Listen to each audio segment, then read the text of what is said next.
안녕하세요. 에이존 TV 이프로입니다. 반갑습니다. 오늘은 지난 두 편의 영상에서 해외 지사와 사업의 허가실에 이어 아마존을 통한 실질적인 핀포인트 시장 조사에 대해서 말씀드렸는데, 오늘은 수출을 희망하는 우리 중소기업인들에게 아주 중요한 내용이었다고 저는 생각을 했습니다. 중소기업을 대신해서 판매해주는 부분과 미국 소비시장에서 10%나 가까이 점유하고 있는 아마존에서 내 제품과 유사한 제품들의 판매 현황을 알 수 있다는 게 너무 유용한 정보였다고 생각을 하는데요. 이번 시간에는 어떤 정보를 말씀해 주실 건가요?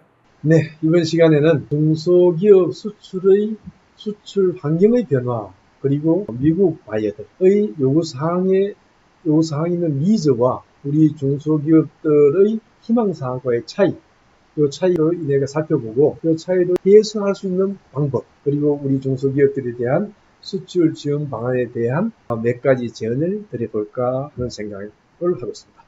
네, 그렇다면 그건 우리 중소기업들의 수출을 지원하는 정부나 기관에서 들어야 하는 건 아닌가요? 네, 그렇죠. 실제로 그렇습니다. 저희들이 제가 오늘 드리는 말씀들을 좀 이해하고 적극적으로 수출을 갖다가 지원을 받으려면 이렇게 하는 게 좋겠구나 하는 생각을 가지고 핵심이 되는 것을 우리 공공기관에 이제 수출 지원을 하는 그 분들에게 적극적으로 요청을 해야 됩니다. 요청하고 또 요청하고 그렇게 해야지 조금씩 바뀔 수 있을 겁니다. 왜냐하면 정부나 공공기관은 스스로 변하기가 대단히 어려운 조직이거든요. 그렇기 때문에 오늘 이 주제를 한번 선택해 봤습니다. 그럼 이번 주제는 아마존과는 관련이 없는 건가요? 아닙니다. 직접적인 연관이 있는 내용이죠. 왜냐하면은 거의 많은 부분들이 오프라인에서 온라인으로 바뀌었잖아요. 그러다 보니까 이 온라인에서 일어나는 일들, 이것이 이 온라인 세계로 바뀜에 따라서 일어나는 일들입니다. 저도 한 16년, 17년 전에 한국에서 미국에 가기 전에 거의 매주에 한 번 재래시장을 들렸습니다. 도 들려가지고 식자재도 구입하고 이랬는데, 지금은 제 집사람이 거의 쿠팡이나 다른 온라인에서 구입을 합니다. 그러시군요. 그럼 온라인 세상으로 바뀜에 따라서 달라진 미국 기업들의 요구에 맞춰서 우리 중소기업들이 준비하고 정부의 지원 방법을 말씀해 주시겠다는 걸로 이해가 되는데요. 네네, 맞습니다. 그럼 우리 중소기업의 어떤 수출 환경이 변하죠, 결국은. 그리고 이제 미국 바이어들은 어떤 니즈를 가지고 있느냐. 그리고 중소기업들이, 우리 한국에 있는 중소기업들은 어떠한 희망사항을 가지고 있느냐. 그 차이에서 어떻게 하면은 좀 더 중소기업의 이런 차이를 갖다 해소시키면서 수출 지원을 할 수 있느냐 하는 이런 수출 지원 체계에 대한 개혁, 이런 필요성에 대해서 말씀드려보도록 하겠습니다. 자, 우리 중소기업 수출 환경의 변화, 어떤 변화가 있었을까요? 기업 환경의 변화, 한번 옛날 이야기를 한번 해보겠습니다. 30년 전 봉제나 신발, 손톱깎이 이런 걸 수출한 나라였습니다. 그 에펠탑 밑에 가면은 손톱깎이를 파는데, 그 프랑스에서 판매되는 기념품 손톱깎이 95%, 97%가 한국의 손톱깎이였습니다. 그래서 이 프랑스 사람들은 그 당시까지만 해도 한국은 손톱깎이 만들어 파는 나라인 줄 알았습니다. 사실은 저는 그 당시에 무기를 만드는, 전차를 만드는 기술을 배우러 프랑스에 갔었는데, 그리고 20년 전쯤은 어땠을까요? TV, 전자레인지, 생활가전, 조선, 철강 등을 주로 수출하는 그런 나라가 아니었나. 그런데 현재는 어떨까요? 우리 PD님께서는 현재는 어떤 제품이 주로 많이 수출되고 있다고 생각하시나요? 저희는 크게 뭐 반도체랑 차랑 그리고 요즘에는 뭐 화장품도 많이 수출하는 것 같더라고요. 맞습니다. 반도체, 자동차, 바이오, 핸드폰, IT 제품들이나 요즘은 무기도 많이 팔리죠. 그리고 말씀하신 대로 화장품과 식품들도 많이 나가고, 그러나 아직까지는 미미한 단계라고 생각을 합니다. 그러면 과거의 이제 수출 지원 조직에 대해서 한번 보도록 하겠습니다. 공무부는 코츠라나 무역협회나 중진공이나 국가의 지원 조직이 지금도 여전히 유지하고 있고, 과거에도 수출을 지원했었죠. 코츠라 같은 경우는 한갑이 60년이 넘었잖아요. 중요한 것은 우리 민간 부분입니다. 민간 부분에서는 이 대기업의 상사라고 하는 것, 삼성물산, LG상사, 주대우, 중소무역상들도 굉장히 축소됐습니다. 왜 그럴까요? 이유는 간단합니다. 우리 중소기업 제품을 팔아가지고 돈이 안 되기 때문입니다. 돈이 안 되기 때문에 우리 대기업의 상사들은 그걸 다 포기하고 대형 개발 프로젝트로 넘어갔습니다. 우리 중소기업들의 제품이 경쟁력이 약간 떨어진다 하는 것 때문에 그런 거죠. 그러면 지금 우리 현재 우리 중소기업의 수출 경쟁력은 어떨까요? 우리 중소기업들의 수출 경쟁력은 가격 경쟁력. 우리 PD님, 가격 경쟁력 있나요? 옛날에는 있었다고 생각했는데 요즘에 들어서는 이제 가격 경쟁이 조금씩 떨어지고 있는 것 같습니다. 왜 그런가요? 아무래도 인건비 상승으로 인해서 그 수출 가격이 맞추기가 이제 다른 나라에 비해서 이제 경쟁력이 떨어지는 것 같습니다. 그렇죠. 가격 경쟁력이 떨어지고 품질 경쟁력은 그래도 있다고 봅니다. 그런데 특히나 저희가 짚을 점은 물류 경쟁력이 중소기업한테 있나요? 저는 굉장히 떨어진다고 봅니다. 왜? 우리만 뛰면은 경쟁력이 있다고 할 수도 있는데 우리 외에 중국이든 이런 나라에서는 더욱더 적극적으로 하거든요. 그렇기 때문에 우리가 좀 더 노력을 해야 된다. 그리고 지원 조직은 가까운 나라 중국의 지원 조직은 대단합니다. 그 다음에 중요한 이제 미국 바이어의 니즈와 한국 중소기업의 희망사항에 대해서 잠깐 그 차이를 알아보도록 하겠습니다. 미국 바이어의 요구사항은 뭘까요? 저렴한 가격, 좋은 품질, 그리고 제일 중요한 적기 소량 납품입니다. 그런데 여기서 우리 중소기업들의 희망사항은 어떨까요? 단가는 높습니다. 좋은 품질은 어느 정도 만족을 합니다만은 제일 중요한 turnkey 계약이나 대량 납품을 원합니다. 컨테이너로 쫙쫙 나가기는 원하죠. 물론 이제 그렇게 계약이 성사되어 가지고 있는 것들도 있습니다. 하지만은 많은 부분에 있어 가지고는 전혀 그렇지 못하고 우리가 경쟁력을 갖추어 가야 되는 부분이 있는데 여기에서 그 해결 방안을 한번 보도록 하겠습니다. 저렴한 가격, 높은 가격에서는 우리가 브랜드 파워를 키워야 됩니다. 화장품을 보면요. 샤넬 같은 경우에는 저 싼 제품에 비해서는 100배가 비쌉니다. 그런데도 명품이라고 사잖아요. 왜? 브랜드가 있다고 하잖아요. 그러면 우리는 브랜드 파워를 못 키울까요? 우리 PD님은 우리 제품들의 브랜드 파워를 갖다가 키울 수 있는 방법이 어떤 게 있다고 생각하세요? 브랜드 파워를 키우기 위해서 지속적으로 좋은 물건들을 납품하고 지금 온라인 세상이잖아요. 네, 맞습니다. 온라인 세상에서는 브랜드가 뭐다? 리뷰. 바로 맞습니다. 고객 한 명이 리뷰를 주면은 그게 내 브랜드가 한 개가 쌓인 거고 2개를 주면 2개가 쌓인 겁니다.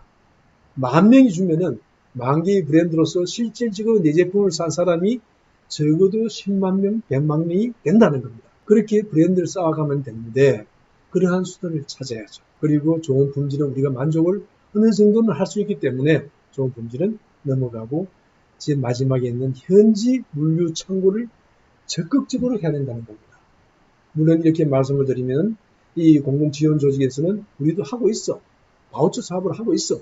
라는 얘기를 할 겁니다만은 다음 장에서 좀 더 디테일하게 이야기해 보도록 하겠습니다.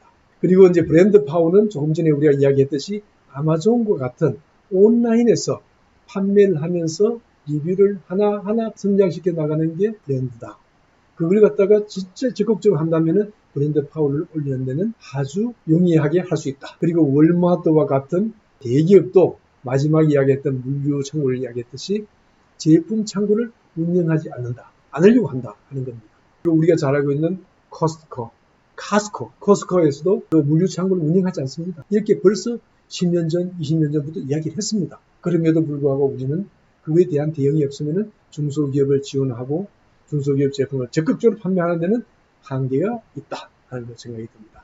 그러면 다음으로 중소기업 수출 지원 체계 개혁에 대해서 한번 이야기해 보도록 하겠습니다. 지금은 거의 오프라인 체계로 되어 있죠. 물론 부분적으로 온라인으로 넘어가는 체계라고는 하지만은 아주 제가 보기에는 미미하다 하는 생각을 해봅니다. 오프라인 수출 지원 체계에서 현재 하고 있는 것을 본다면요. 산업별 제품을 시장조사를 해달라면 시장조사를 해줍니다. 요즘은 보면은 아주 디테일하게 20가지 정도의 세분화해가지고 수출 시장조사를 해준다고 하고 있습니다. 근데 제가 생각하기에는요. 지난 시간에 핀포인트 시장조사라는 걸 했었죠. 아마존 내에서 어떤 경쟁사 지금 팔리고 있는 것 그리고 일주일, 한 달, 세 달, 1년에 대한 조사를 갖다가 지금 나 제품하고 내가 팔려고 하는 제품과 가장 유사한 제품이 얼마만큼 팔고 있느냐를 갖다가 당장에 볼 수 있습니다. 여러분들이 알기만 하면은 그거는 적극적으로 볼 수 있는 겁니다. 그런데 그걸 갖다가 시장 조사를 한다고 시간을 한 달, 2달 소비해서는 안 된다. 일주일에도 소비해서는 안 된다 하는 겁니다. 현지 지사화 사업이라고 있는데요. 지사화 사업이라고 하면서 제가 지난 영상에서도 다뤘습니다만은 어느 정도의 형식적인 것보다는 현지 수출 대행할 수 있는 이런 조직 체계를 갖춰 나가야 된다. 실질적인 조직 체계를 갖춰 나가야 된다 하는 생각을 해봅니다. 세 번째는 시장 개척단, 수출 촉진단 해가지고 지금도 모집을 하고 미국 시장 아니면 유럽 시장 아니면 동남아 시장 이렇게 많이 나갑니다. 나가는데 이것보다는 실질적으로 아마존에서 제품을 등록시키고 판매하고 할 수 있는 실질적인 어떤 등록, 판매 이거에 대한 수출의 맛을 볼 수 있도록 해주는 게 더 필요하지 않느냐 하는 생각을 해봅니다. 네 번째로는 현지 물류 창고를 갖다가 활용하는 걸 지금도 하고 있다. 바우처 사업을 하고 있다. 물론 그렇게 하고 있고요. 그런데 그보다는 좀 더 적극적으로 현지 물류 창고를 대대적으로 운영하는 이런 게 갖추어져야지만이 3PL을 완벽하게 해줄 수 있는, 완전히 대응을 해줄 수 있는 이런 체계를 갖춰야 되고, 최소한 드랍십이라도 해줄 수 있는 이런 체계를 갖춰야 된다 하는 생각을 해봅니다. 그리고 마지막으로는 컨벤션 지원 사업들이 있죠. 이것은 중소기업 온라인 플랫폼을 만들어주라. 왜 우리는 알리바바가 없느냐? K 알리바바가 없느냐 하는 겁니다. 아마 1년 동안에 컨벤션 지원 사업을 해가지고 해외 나간 돈만 하면은 우리 K 알리바바를 만들고 운영하고도 남지 않겠느냐. K 알리바바 반드시 필요하다. 우리 제조기업들이 상시적으로 올리고 관리하고 해주면은 할 수 있는 그런 K 알리바바를 만들어 주십사야 하는 게 제 소망 사항입니다.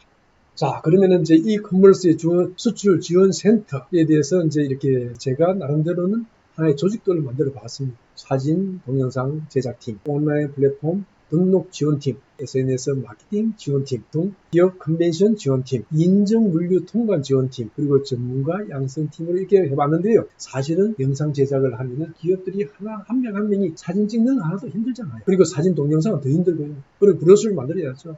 그리고 이제 웹사이트를 갖다 만들어야 되는데 이것들 다 바우처 사업을 하잖아요. 1년에 한 번 신청해서 당첨되면 받는 이런 사업을 하는 경우도 많잖아요. 퀄리티가 어떻겠습니까? 제가 보기에는요. 저도 많은 것을 봤습니다만은 퀄리티가 굉장히 낮습니다. 그렇지만은 건별로 바우처 사업을 하다 보니까 이분들에 대해서는 책임을 물을 수가 없습니다. 그리고 온라인 플랫폼 등록팀, 셀러 가입을 하고 제품 등록을 하고 브랜드 등록을 하고 그리고 스토어 등록을 하는데 이런 등록을 해놓고 나서는 팔리는 등록을 해야죠. 잘 팔 수 있도록 등록하는 거하고 그냥 등록하는 거하고는 하늘과 땅 차이입니다. 몇 시간만 하면 한나절만 하면 등록할 수 있는 방법이 있고 그걸 잘 팔리도록 하려고 하면은 몇 날 며칠 걸릴 수도 있습니다. 이제 전문가를 갖다 양성하고 전문팀에서 탁탁탁 체계 갖추지잖아요. 그렇다면은 얼마나 쉽겠습니까? 그리고 SNS 마케팅팀도 AMS, 아마존 마케팅 서비스 마케팅 하나 세팅한다고 시간이 걸리잖아요. 그걸 또 비용을 주잖아요. 근데 그걸 갖다가 전문팀이 있다면 얼마나 쉽게 하겠습니까? 유튜브 마케팅도 마찬가지입니다. 그리고 페이스북이나 틱톡이나 SNS 그 마케팅 팀에서도 페이스북 하나도 가지고 세그멘테이션을 잘하느냐 못하느냐 따가지고 그 효과는 하늘과 땅 차이잖아요. 그런 전문가를 양성하고 공급해서 타다닥 지원한다 할 수 있다면 얼마나 효과적인 마케팅을 할 수 있을까요? 그리고 유통, 거래, 컨벤션 지원팀도 온라인, 오프라인 기업들 갖다가 적극적으로 팀들 갖다 이해할 수 있는 전문가를 양성하면 얼마나 좋을까요? 그래서 컨벤션 지원도 하고 그리고 페어, 각종 페어들이 많은데 거기서도 각각 기업에 맞추어 가지고 나갈 수 있도록 체계를 갖추면은 어떨까요? 그리고 진짜 지재권이라든지 인증 하나 때문에 고생하는 기업들이 많잖아요. 특히나 식품, 화장품 또는 이 화장품 같은 경우는 미국 같으면은 모코라라고 하시는 새로운 80년 만에 새로운 어떤 제도가 만들어지잖아요. 그러면 그걸 지원할 수 있는 팀들이 적극적으로 지원하면 어떨까요? 물론 지금도 시장 경제 원리에 따라서 흘러간다 이렇게 생각할 것이 아니고 좀 더 적극적으로 지원할 수 있는 팀을 만들었으면 좋겠다. 관세 통관 마찬가지입니다. 물류는 조금 전에 강조를 드렸듯이 최소한 3PL 그리고 드랍십까지는 해주셨으면 좋겠다. 그리고 마지막으로 전문가 양성인데요. 이것은 이렇게 조직을 만들더라도 기업에서 이것을 커뮤니케이션 할 수 있는 인력이 없으면 굉장히 힘듭니다. 그냥 맡겨놓을 수가 없잖아요. 그리고 같이 커뮤니케이션을 하면서 회사 내의 제품에 맞는 것을 해야 되지 않을까요? 그래서 기업 맞춤 그리고 교육 인프라 이런 것들 구축을 해나가고 그리고 전문가를 양성한다면 우리 중소기업들이 수출하면 큰 도움이 되지 않을까 하는 생각을 해봅니다. 지자체 직할이나 중앙정부에서 이커머스 지원센터를 만들고 실질적으로 지원할 수 있다면 참 좋겠다. 오늘은 제가 참 주저없는 생각을 많이 해봅니다만은 우리 중소기업들에게 이제 제가 하는 제언, 전 세계의 모든 유통기업, 온라인뿐만 아니라 오프라인 유통기업에서는 당신의 제품을 줘야 된다. 자신감을 가지고 녹화하라. 두려워하지 말아라. 미국 대기업 구매 담당자들도 나의 제품을 기다리고 있다 하는 걸 늘 생각했으면 좋겠다 하는 생각을 해봅니다. 그리고 우리 수출을 지원하는 중소기업 무역 촉진을 위해서는 첫째는 우리 온라인에서 수출 지원처를 전면적으로 개편했으면 참 좋겠다 하는 생각을 해봅니다. 그리고 중소기업 수출을 위한 해외물류센터 과감하게 구축하고 지원했으면 좋겠다. 그리고 K 알리바바라는 지원 조직을 만들어달라 하는 겁니다.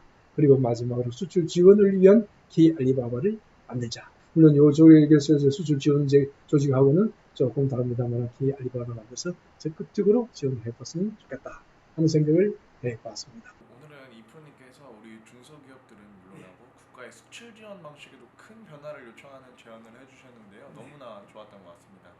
사실 경험이 적은 우리 젊은 사람들 입장에서는 무엇을 어떻게 바꿔야 되는지 잘 몰랐었는데 말씀을 들으면서 이렇게 하면 되겠구나라는 생각이 들었습니다. 사실은 이제 그렇게 생각해 너무 감사합니다만은 어떻게 보면 좀 주제 넘은 생각이 있는 것 같기도 합니다. 하지만은 공공 부분과 민간 부분을 다 이제 두루 거친 제 같은 사람이 아니면은 이런 생각을 할 수 있겠나 싶어서 한번 주제 넘은 이야기를 해봤습니다. 어떻게든 우리 중소기업들이 미국 수출기를 이뤄갈 때까지 최선을 다해서 저희들은 지원하겠습니다. 궁금한 점이 있으시면 저희 에이전 TV에 댓글을 남겨주시거나 아니면은 이메일 또는 저희들 에이전 TV에 썸네일에 있는 kdc-korea.com에 문의를 남겨주셔도 좋습니다. 우리 시청자 여러분 그리고 중소기업 여러분 힘내세요. 파이팅 하세요. 파이팅!